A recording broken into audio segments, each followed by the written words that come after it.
Alors nous avons aujourd'hui choisi de vous parler, ce sera également sur deux séances, le Khassida Yazal Boucharati. Pourquoi Yazal Boucharati?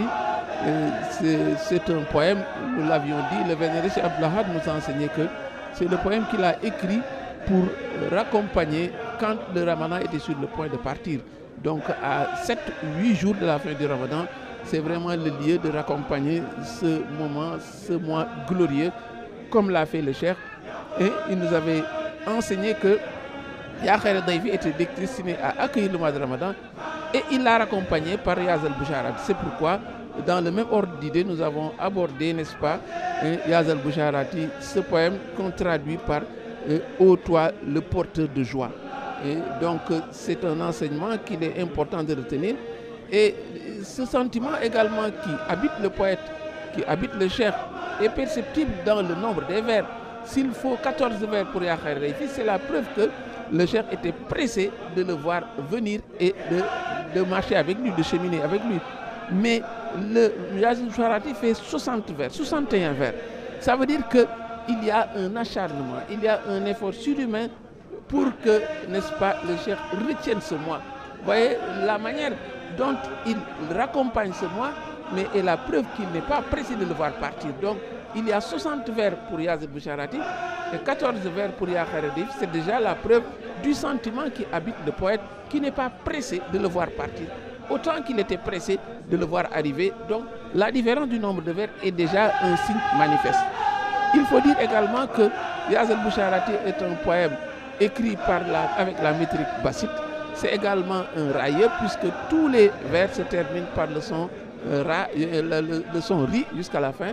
Donc la lettre Ra flanquée de la voyellation I qui donne Ri. Donc voilà pour les présentations globales.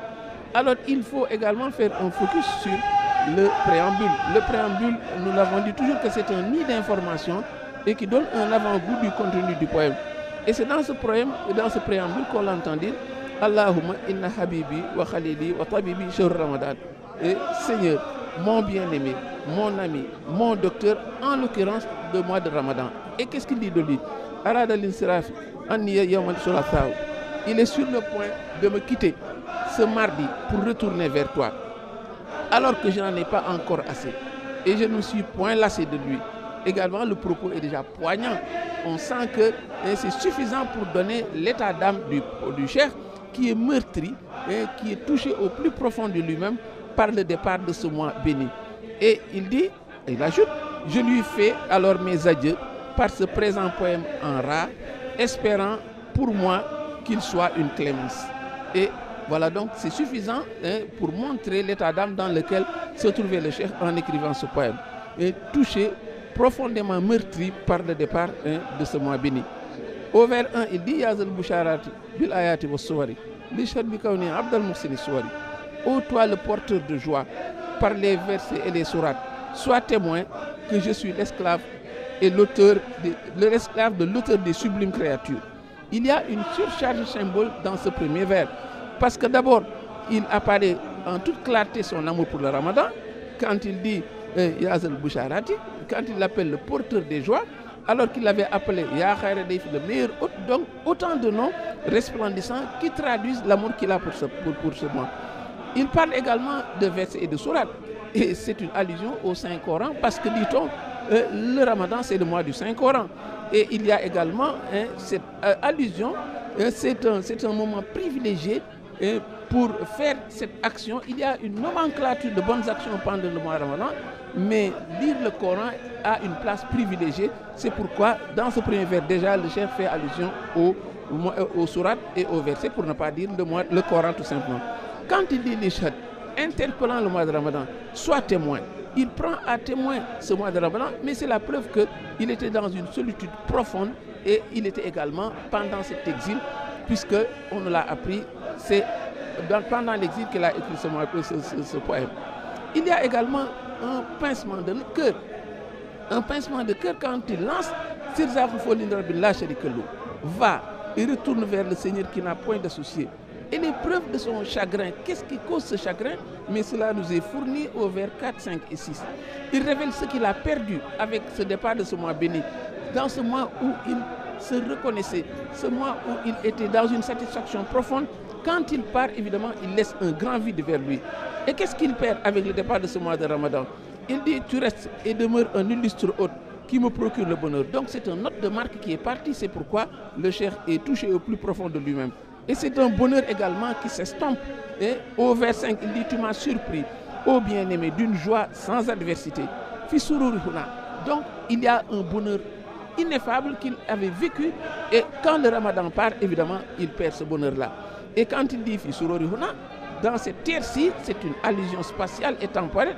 Il parle du Gabon où il se trouvait, ce lieu où le Ramadan, n'est-ce pas, était une source de joie. La seule source de joie, pourrait-on dire, qui était également un témoin. Et au vers 6, il parle de Qalbun Taïboun. Il avait un cœur apaisé. Et une autre source de satisfaction en ce lieu où tout lui était opposé. Le Ramadan, finalement, était son seul exutoire, était son seul baume au cœur, et c'était la seule chose, n'est-ce pas, qui lui plaisait dans son cœur. Les versets à 11, Ali récapitule ce à quoi il était consacré. Il y a le repentir, il y a l'allégeance renouvelée, il y a gratitude, il y a la gratitude, il y a également la demande de protection.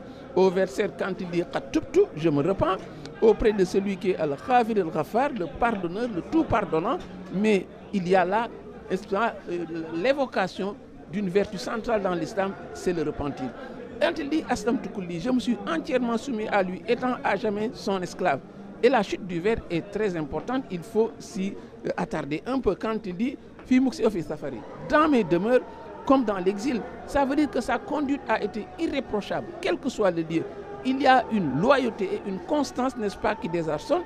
Et dans les vers 10 et 11 apparaissent également deux noms qui lui sont proches. Il parle de Dar Salam, il parle de Touba, ces villes qu'il a édifiées. Et évidemment, c'est une nostalgie du pays qu'il habite et qui habite tout exilé. Quand il parle de Touba, quand il parle de Dar Salam, mais c'est une ville qui lui sont chères, et particulièrement Touba. Parce que finalement, l'épreuve la plus lourde qu'il a vécue, mais c'est le fait d'être éloigné de Touba. Et il le dit également dans ce poème-ci. Donc il faut voir également dans ce vers 11 une belle transition, parce que ça ne pouvait pas manquer dans le poème. Il dit « Et qu'il me préserve de toute forme de perdition par la grâce de l'élu le plus pur, Al-Mustafa ». Évidemment, le nom du prophète, ça ne pouvait pas manquer. Et dès qu'il le tient, il ne le lâche plus. Dès qu'il aborde le prophète, il ne lâche plus, parce qu'on ira jusqu'à plusieurs vers quand il dit le poème finalement se transforme en un chapelet de propos laudatifs, en un cordon de perles précieuses. Il dit qu'il est Habibul Ziturdia Shafan Ato, le bien-aimé en qui on espère l'intercession. Il est celui qui est d'une puissance telle que, dit-il, même si des lions le trouvaient dans leur tanière, ces lions seraient paralysés. Il est celui dont nul adversaire ne s'oppose à lui sans connaître la déchéance. Il continue disant, et ce qui ne pouvait pas manquer au vers 18, l'évocation du prophète, mais également des compagnons. Il avait dit, tu m'as délivré de l'ensemble de mes ennemis par la grâce des combattants de Badr. Et enfin, l'évocation d'une thématique phare, c'est l'évocation de l'exil. L'exil, il y a de simples allusions quand il dit au vers 20, dans ma solitude au milieu des ennemis, on est dans l'exil. Quand il dit tu m'as préservé des mécréants et des égarés, c'est une allusion à l'exil. Au vers 23, j'ai tendu la main à Allah sur terre comme en mer, mais c'est également une évocation de l'exil. Et le dernier signe, c'est quand il désigne ses ennemis comme des gens dont les cœurs sont devenus aussi durs que la prière, allusion également à tous ceux-là qui s'entourent et qui lui sont défavorables, ses ennemis, n'est-ce pas, dans l'exil. Et voilà donc pour les 30 premiers vers.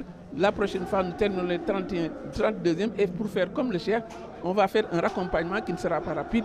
Wassalamu alaikum wa rahmatullahi ta'ala wa barakatuh. Ya